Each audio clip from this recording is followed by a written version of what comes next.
just a quick video. Got a 2011 Suzuki Burgman 650. Just installed my Bike Master heated grips.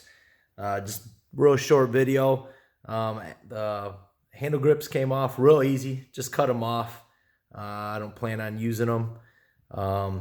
This slid right on, no problem at all. I picked up these bike ends here for, I don't know, it was on Banggood for like $4, shipped to the door.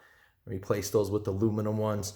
Ran the wire, just took off 8 screws that removed that assembly that is right here.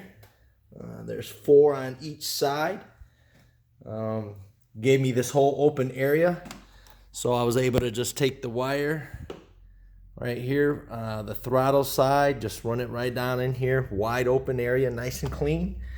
I connected, I hope this is okay, but I connected the hot wire into the cigarette lighter here, plugged it in there, and then I took the negative, and there was a screw over there, and I had a nut that fit that perfectly, and I put the ground on there.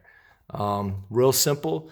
Now I'm just taking the added wire and going to take a tie strap and tie it all down and put the 8 screws back on, and my heated grips are good to go.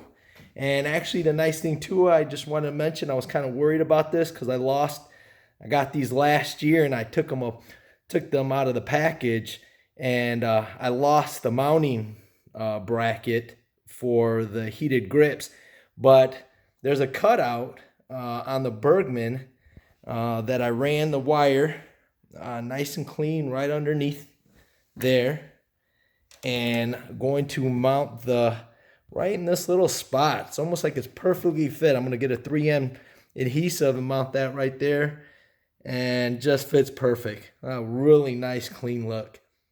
But that's it. I didn't see any other videos here about the putting heated grips on a Burgman 650 in the install process. But yeah, it was really simple.